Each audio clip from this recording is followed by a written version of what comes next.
पिंगरू लॻ लाड़जलाल सैयद समन शाह सरकार जे दरगाह जे नज़राने जूं 6 पेतियूं समन सरकार जे मेले बाद मैनेजर औकाफ मोहम्मद नवाज़ पठान, अकाउंट ऑफिसर फज़ल पावटोली, मोहम्मद सलीम कांसरो जी निगरानीअ में 9 महीननि बाद खोलियूं वयूं।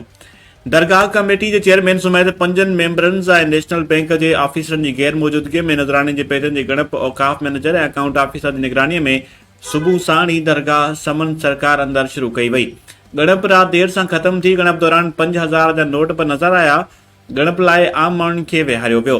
दरगाह जी नज़राने 6 पेतनि मां 10,62,700 रुपया रोक रक़म औकाफ जे फार्म चार्ट में दर्ज कई वई।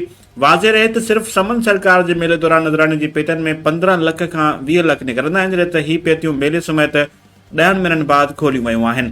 जॾहिं त दरगाह ते ईंदड़ हज़ारे ज़ाइरीन पीअण जे साफ़ पाणीअ खां महरूम आहिनि। नज़राने जी रक़म औकाफ खाते जे मुलाज़िमनि में वंड थी वञण बाद तारीख़ी दरगाह बिल्कुलु उजड़ी वई आहे।